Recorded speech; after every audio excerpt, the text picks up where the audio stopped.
por este momento.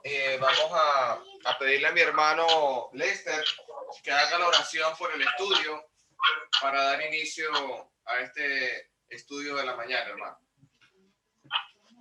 Amén, ¿me escuchan, verdad? Sí, te escuchamos. Sí. Vale, vamos a orar para dar inicio. Gracias, Dios, en esta mañana te pedimos que nos guíes, Señor, en este culto. Gracias también por darnos la vida un día más, Señor. Y para estar aquí también compartiendo un grupo de tus hijos, Señor. Te pedimos que tomes el control de este culto, Señor, de todo lo que hagamos, que sea tu voluntad, Señor. Todo eso te lo pedimos en el nombre de Jesús. Amén. Amén. Amén, hermano. Entonces, habíamos hablado acerca del libro del profeta Oseas y vamos hoy a continuar con este libro para darle continuidad. Hoy vamos a ver el capítulo 2 y recordamos. Sí, hermana Gracie, dígame.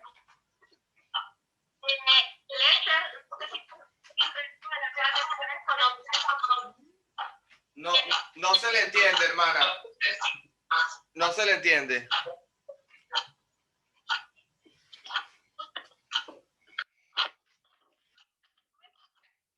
Que creo que hay dos teléfonos en su casa conectados o algo así, porque hay... Ya. ¿No me escuchan? Ahora sí, más o menos, dígame. Es que hay como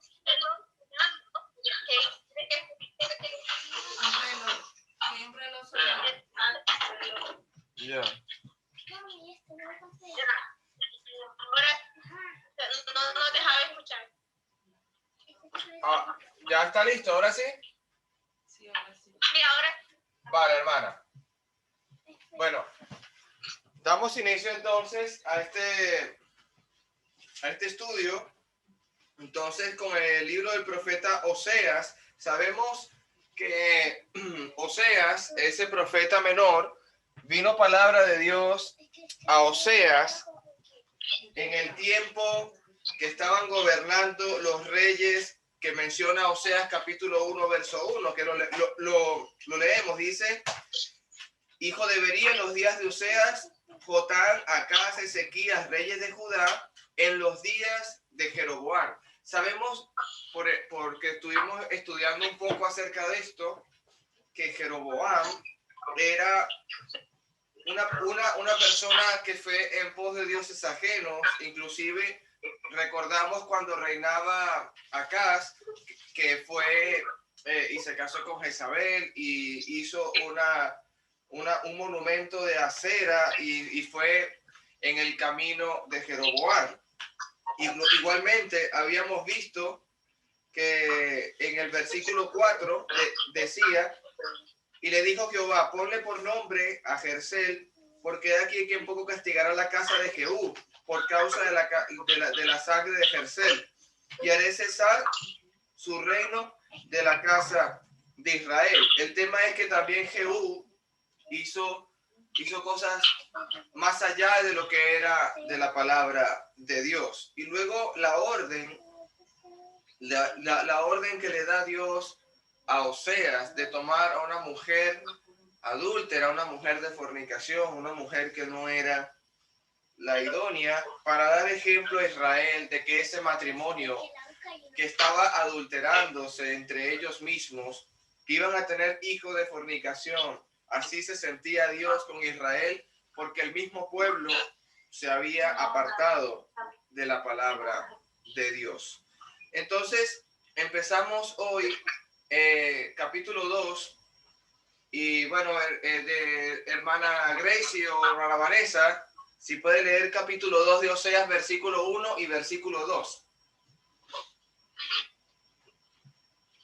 mira, aquí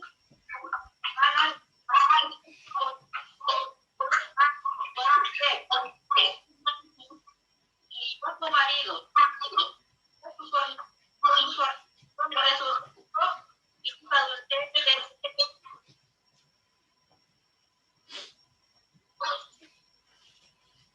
Amén, hermano. Entonces empieza el libro de Osea, capítulo 2, diciendo que vuestros hermanos Ami y vuestras hermanas Ruana deben de contender con vuestra madre, contender porque ella no es mi mujer. O sea, le está hablando el profeta y le está diciendo, contenga con su madre porque ya ahora ella no va a ser mi mujer, ni yo voy a ser su marido. Que aparte pues sus fornicaciones de su rostro y sus adulterios de entre sus pechos. Entonces, el tema es que Dios llama a los individuos a que formen una nación para que clamen justicia como los hijos cuyo hogar se han roto a causa de un adulterio. Es lamentable, es común en nuestra sociedad, entre nosotros mismos, ver matrimonios fracturados. Es una realidad que Dios está tomando, un ejemplo que Dios está tomando para nosotros, de cuando un matrimonio decide romper el pacto que Dios ha dado a un hombre y a una mujer, que nada puede separarlo aquí en la tierra. Nadie es capaz de tener autoridad mayor que la de Dios, de poder romper con un lazo matrimonial. Y va a colocar este ejemplo Oseas en su propia familia para exhortar Dios a través de Oseas y su familia al pueblo de Israel, porque se siente Dios que su esposa es una adúltera, es una hija de fornicación, porque sus acciones adúlteras han roto la relación matrimonial que tiene en este momento. Seguimos estudiando el libro de Oseas, versículos 3 al versículo 6. Ahí en casa hermana Gracie lo pueden seguir, continuar leyendo, por favor. Verso 3 al verso 6. Amén. Amén.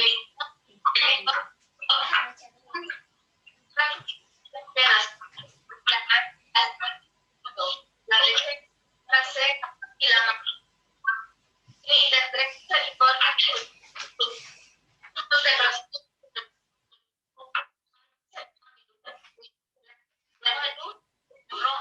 Porque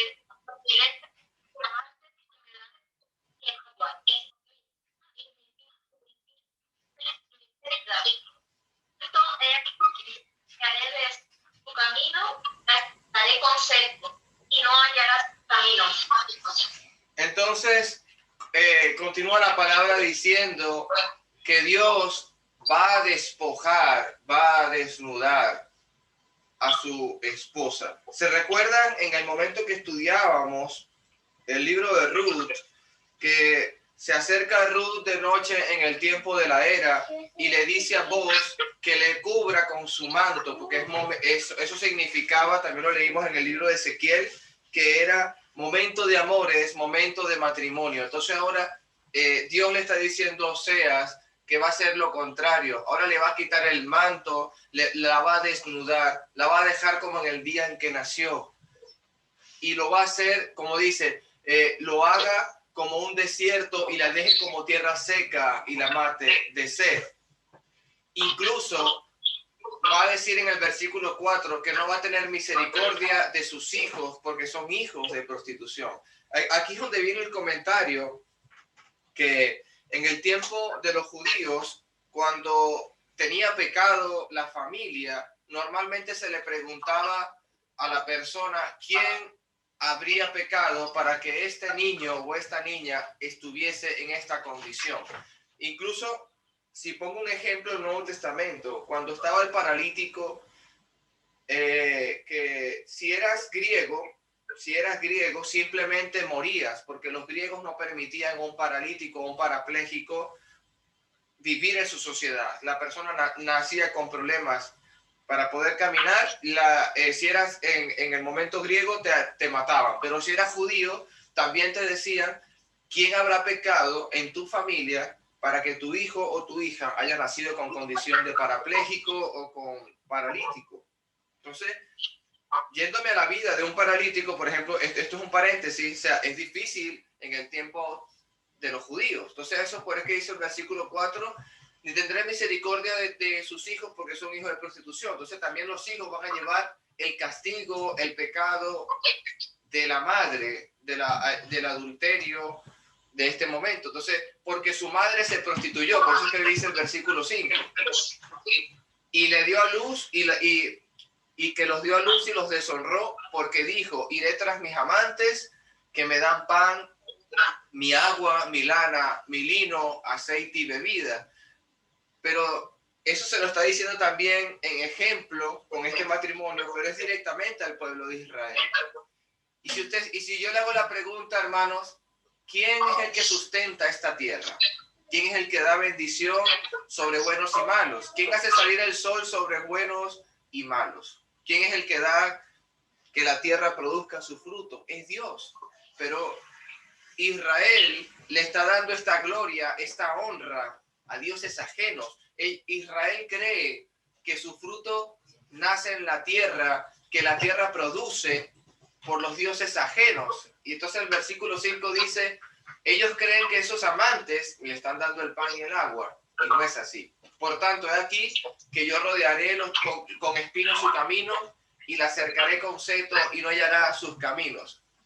El versículo 6, hermano, el versículo 6 nos da a nosotros siempre la misericordia de Dios. Imagínate tú, hermano, que quieres irte en pos de dioses ajenos y Dios va a utilizar la tierra, va a utilizar instrumentos en este mundo para rodearte de espinos, para que tú no llegues a tu destino, para que tú no encuentres ese camino. Dios tiene misericordia de Israel y no desea que se pierda completamente, hermano. Por eso es que el versículo 6 dice, he aquí, yo rodearé de espinos su camino y la cercaré con seto y vallará sus caminos. Entonces, se trata de que Dios tiene misericordia, hermano, también en este pasaje. Versículo 7 al 10, hermano Lester, por favor, si lo puede leer. Versículo 7 al 10. Amén. Podrá seguir a sus amantes, pero no logrará alcanzarlo. Irá en su busca, pero no los hallará. Y entonces dirá, voy a volver con mi primer marido, porque en él me iba mejor que ahora.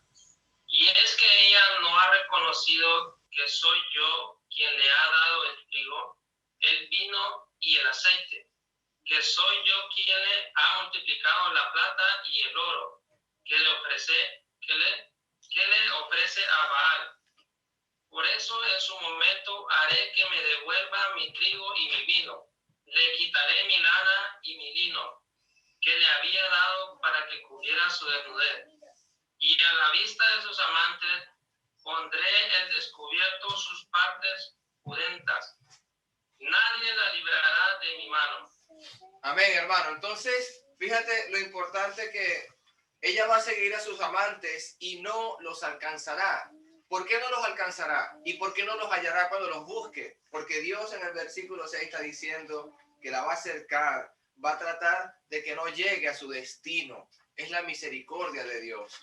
Entonces dirá, iré entonces y me volveré a mi primer marido. ¿Tú sabes qué le ocurrió al pueblo de Israel estando en el desierto?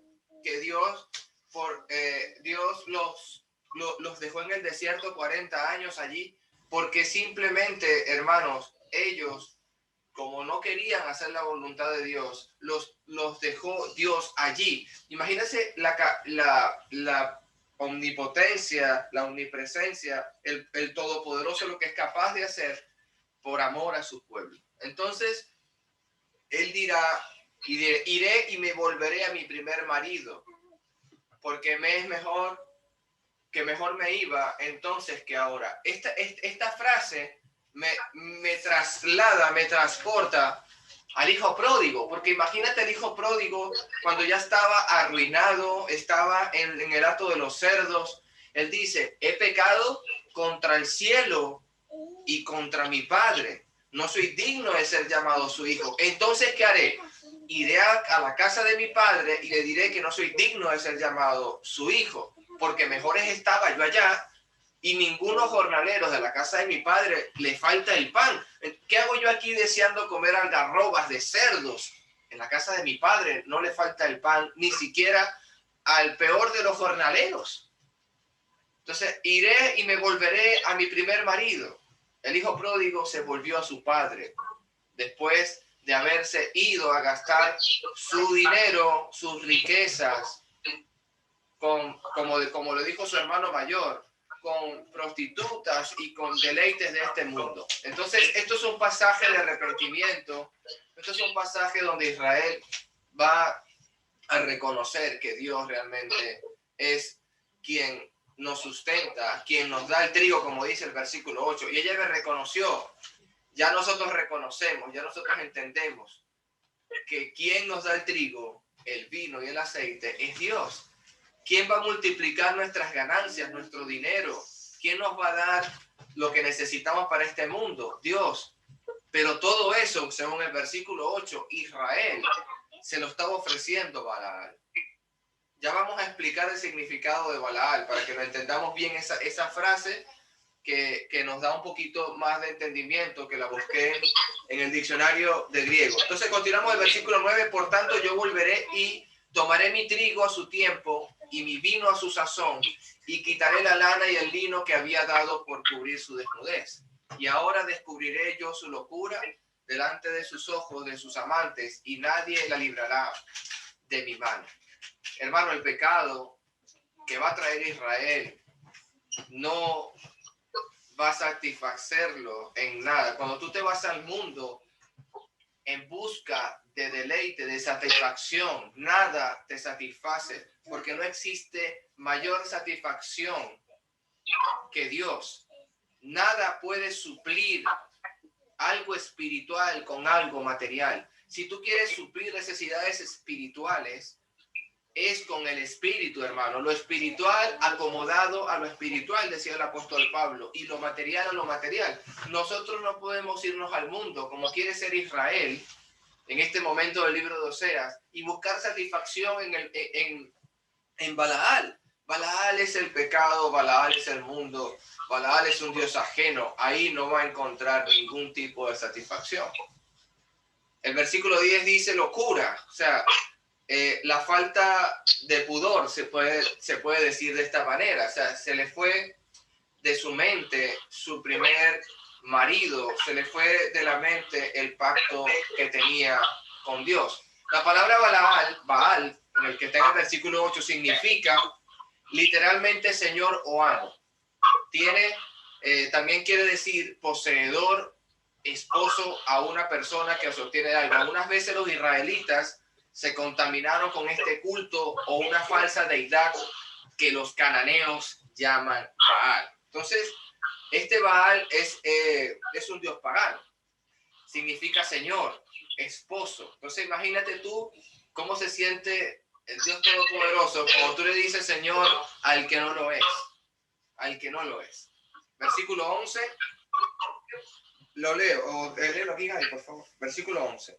Haré cesar todo su gozo, sus fiestas, sus nuevas lunas y sus días de reposo y todas sus festividades. Imagínense lo que va a pasar en este momento. Dios le va a quitar todas sus festividades. ¿Sabes qué había pasado en el tiempo del Éxodo? ¿Sabes qué había acontecido una vez que cruzan el Mar Rojo? Ese mar de juncos que dice la palabra. Cuando cruzaron ese mar, Dios le da a Moisés los 10 mandamientos y Dios le da a Moisés leyes y festividades y le dice Dios a Moisés, vas el primer día, el día 14 del mes primero, todos los años, por estatuto perpetuo, vas a sacrificar un cordero de la Pascua y vas a recordar que yo te saqué con mano poderosa de Egipto. Vas a celebrarlo en grande. Bueno, Dios le está diciendo en el versículo 11, voy a quitar ese gozo, voy a quitar tus fiestas, voy a quitar todos los días de tu festividad. Imagínate tú que Dios nos diga hoy, que nos lo está diciendo a través del libro de Oseas, yo voy a quitar el gozo de que tú te congregues, yo voy a quitar el gozo de que tú celebres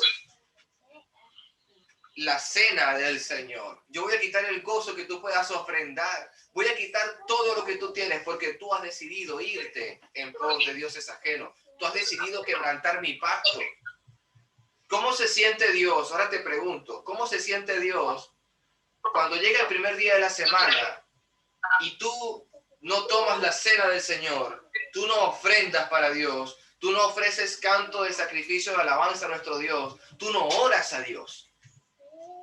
Estás quitando la festividad del templo de Dios y tú eres el templo de Dios. Nosotros somos el templo. Nosotros somos casa de Dios. Cada uno de nosotros, según dice el apóstol Pablo, somos el templo del Espíritu Santo. Inclusive en Juan 14, el mismo Jesucristo dijo que nosotros vendremos y haremos morada en cada uno de ellos. Entonces, el Dios Padre, Dios Hijo y Dios Espíritu Santo mora en nosotros. Si yo no celebro un primer día de la semana, yo estoy quitando del templo de Dios toda su festividad. Yo estoy quitando de mi propia espiritualidad toda bendición que viene de Dios. Inclusive me voy al Salmo y dice, si usted está junto, los hermanos en armonía, allí Dios envía bendición, vida eterna y santidad. ¿Qué pasa si nos separamos de la bendición? ¿Qué pasa si nos separamos de la armonía? ¿Qué pasa si nos separamos de la eternidad? Estamos quitando de nuestra condición de templo de Dios toda la festividad por faltar a la palabra del Señor. Esto está hablando, hermano, el profeta Oseas en el versículo 11. Seguimos estudiando versículo 12 al versículo 15. Continuamos. Voy a... Yubi, ¿se lo puedes leer? Dice, y haré talar sus vides y sus higueras, de las cuales dijo, mis salarios son salario que me han dado mis amantes, y las reduciré a un matorral, y se las comerán las bestias del campo, y las castigaré por los días en que incensaba a los Baales, y se adornaban con sus pendientes y sus joyas, y se iba tras sus amantes y se olvidaba de mí, dice Jehová. Por ello, he aquí que yo la voy a seducir y la llevaré al desierto y hablaré a su corazón y le daré sus viñas desde allí y el valle de Acor por puerta de esperanza, y allí responderé como en los tiempos de su juventud y como en el día de su subida de la tierra de Egipto. Amén. Entonces, Dios no tan solo le va a quitar el lino fino, no tan solo le va a quitar el trigo, el vino, le va a quitar también sus vides. Va a ser, hermanos, que me acuerdo como en el libro de Ageo, profeta menor Ageo, las personas en Ageo, el pueblo de Israel, le dijeron al profeta Ageo, no es tiempo de reconstruir el templo de Dios, no es tiempo. Y Dios le dice, pero sí es tiempo de que vuestras casas estén muy artesonadas, estén muy decoradas y estén muy bonitas. Pero la casa mía ya no es tiempo de reconstruirla, no es tiempo de reedificarla. O sea, el pueblo de Israel está mirando sus propios bienes. Y en el libro de Ageo hay algo muy similar al versículo 12, porque Dios le dice a Ageo para que le diga al pueblo de Israel, dile a este pueblo que no es tiempo de reconstruir mi templo, que todo lo que hagan de su mano no va a prosperar, que todo lo que ellos decidan hacer en sus tierras, en sus vides, en todo lo que sea su vida, va a recolectarlo en un saco roto. O sea, todo lo que tú metas en un saco roto, ¿qué sucede, hermano? Se sale del saco. Así decía Dios en Ageo. Ahora dice, voy a talar tus vides e higueras, de las cuales dijo, mis salarios son salario que me han dado mis amantes, y las voy a reducir a un matorral y la comerán las bestias del campo. Esa tierra no es de Baal, esa tierra es de Dios de los ejércitos, porque el trono de mi Dios es el cielo y la tierra es el estrado de sus pies, hermano. Versículo 13, y la castigaré por los días que incienciaba a Baales. Ya sabemos que era Baales significa Señor, ese esposo que ellos decidieron ir en pos de Dios ajeno. Adornaba con zarcillos y joyeles. Qué difícil es para Dios amar a un pueblo de esta manera. Pero yo lo que quiero hoy hablarle a los matrimonios. Yo quiero decirles hoy algo importante a los matrimonios. Que así como la sabiduría de Dios está actuando en el pueblo de Israel a través del matrimonio de Oseas, fíjate cómo es el corazón de Oseas. Oseas ha decidido cumplir a cabalidad y a casarse con una mujer que no tenía que hacerlo porque era obediencia a Dios. Tuvo hijos que no debía de hacerlo por obediencia a Dios. Pero es que la enseñanza en Oseas para los matrimonios es que en un matrimonio no va a ser nada perfecto, hermano. En un matrimonio no existe que no vamos a discutir. Sí, eso va a existir, eso es parte del matrimonio. Parte del matrimonio están las dificultades, las tribulaciones y saberlas superar sujetándonos siempre a Dios. Si el esposo se sujeta a Dios, la mujer se sujeta al hombre, todo funciona en armonía. Y si hay que perdonar, se perdona. Y en este momento Dios va a perdonar a una mujer adúltera, hermano. En este momento Dios va a decirle, le va a decir a Oseas, hermano, en este pasaje, ve y ama a esa mujer adúltera, Oseas, ahora. Porque es necesario que ella reciba amor, porque ya entendió en su corazón que no debe ir a sus amantes, que no debe volver a hacer lo malo ante mis ojos. Ve, Oseas, y ama a tu mujer, porque es tu mujer, es tu esposa. Quiere decir que en este pasaje me está diciendo que no hay nada, no existe nada, hermano, que yo no pueda perdonar en un matrimonio. Hasta en el libro de Oseas me está diciendo que la infidelidad de un adulterio, yo soy, por la palabra de Dios, capaz de perdonarlo y volver a unir mi matrimonio, volver a restaurar mi matrimonio. Esto es algo que se encuentra en la palabra de Dios y debemos entenderlo, que pase lo que pase en nuestros matrimonios, siempre existe el arrepentimiento. Si Dios dice que aquella persona que ha matado y se arrepiente, tienes que recibirlo, ¿qué es más difícil, hermano? ¿Asesinar a una persona, quitarle la vida y arrepentirse? ¿O después que adulteraste contra tu mujer, arrepentirte y volver a ella? ¿Qué sería más difícil? Hermano, pecado es pecado y no tiene jerarquía. También el que miente, también el que habla malas palabras, también el que se deja de congregar, también el que hace cosas que Dios no le agradan, hermano. Estamos hablando que todo en este mundo se puede perdonar. Dios nos ha enseñado que no existe pecado del cual yo no soy capaz de perdonar. Porque si tú perdonas al que te ofende, yo te perdonaré a ti. Dios se crucificó y murió por prostitutas, por asesinos, por mentirosos, por borrachos, por los gentiles como yo, por los gentiles como usted. Pueblo que no era pueblo, Dios lo crucificó en un madero para que hoy nosotros hablásemos de él. En un matrimonio se puede perdonar un adulterio. Versículo 14 dice, pero he aquí que yo la atraeré y la llevaré al desierto. ¿Sabes qué significa que Dios va a llevar a esa mujer al desierto? No para castigarla, no, hermano, en ningún momento. No para hacerla sufrir tampoco. Dios quiere privacidad con su esposa. Dios necesita tener un momento con ella. Quiere hablarle a su corazón. Fíjate cómo dice, voy a hablarle a su corazón. Yo quiero estar con ella. Y le daré sus viñas desde allí. Fíjate lo que está hablando Dios. Ya empieza la misericordia, el amor de Dios hacia su esposa. Y del valle de Acor por puerta de esperanza. Y allí cantará como en los tiempos de su juventud. Yo quiero que llegues a tu memoria, cuando tú eras una mujer o un hombre joven, cómo cantabas a Dios, cómo adorabas a Dios, cómo era la ilusión que tú tenías por Dios. Y es necesario que hoy recuerdes ese momento.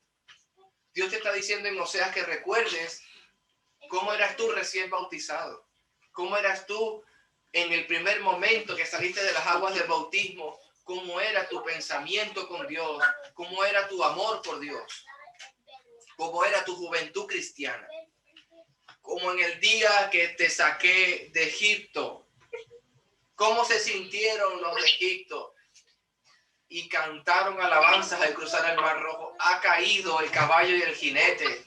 Grande es Dios, grande es Dios.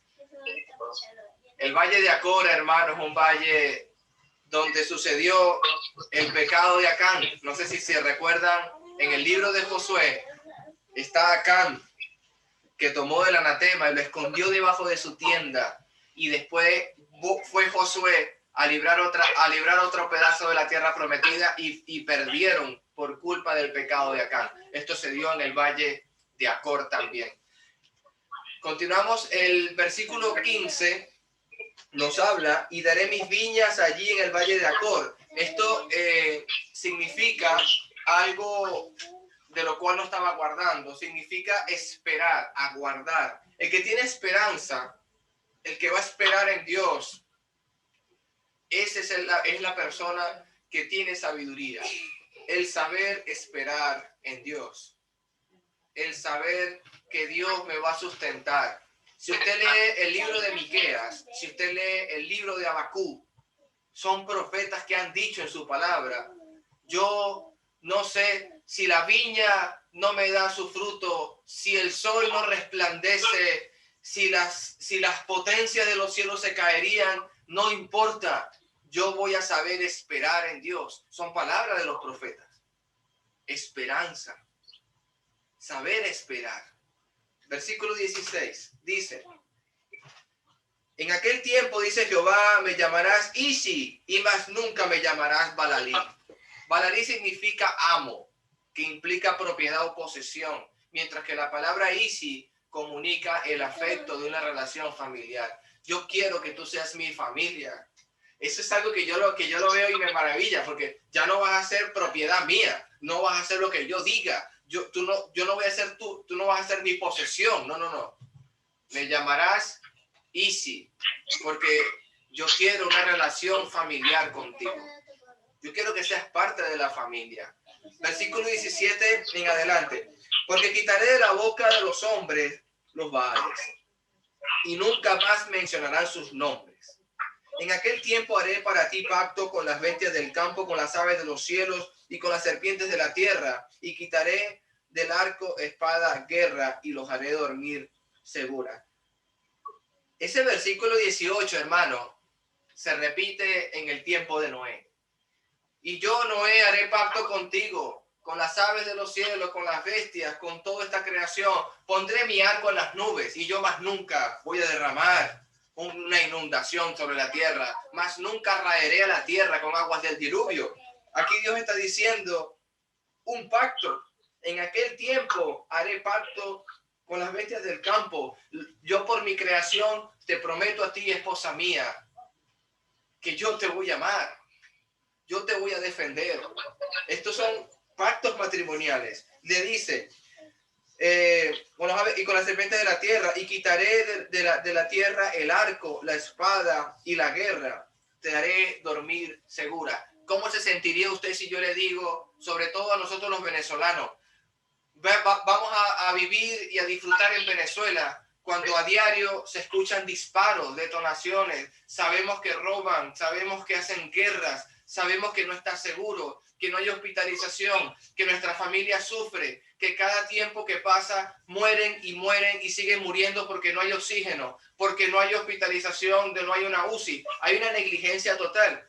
Esta palabra está dirigida a las personas que están teniendo una esperanza, y aunque estas circunstancias de mi país, Venezuela, se encuentran tan tétricas y tan graves, yo sé que mis hermanos tienen una esperanza, y esa esperanza es espiritual. Por eso es que nosotros tenemos que entender que en esta tierra tendremos aflicción. ¿Usted quiere paz? En la tierra no está. ¿Usted quiere justicia? En la tierra no está. Porque el príncipe de esta tierra es Satanás, porque Dios nos dijo, el que quiera paz, pues en la tierra lo que va a encontrar es tribulación, pero en mí, en Jesús, va a encontrar paz. Y te desposaré conmigo para siempre. Una palabra importante, ya habla de eternidad. No dice, y te desposaré conmigo hasta que mueras. No, te desposaré conmigo para siempre. Te desposaré conmigo en justicia, en juicio, en benignidad y en misericordia. Hermano, el pacto matrimonial que está haciendo Dios con Israel es por la eternidad. No es hasta que la muerte nos separe. y te desposaré conmigo en felicidad y conocerás a Jehová. Vas a conocer lo bueno que es Jehová. Vas a conocer lo maravilloso que es Dios de los ejércitos. De esto se trata. El perdón puede salvar y transformar un matrimonio. El perdón, hermano, puede salvar y transformar un matrimonio. El orden familiar, por medio de la trágica historia de Oseas y Gomer, Dios nos revela la profundidad, hermano, de cómo se puede amar a Israel, de cómo Dios puede llegar a amar a una mujer.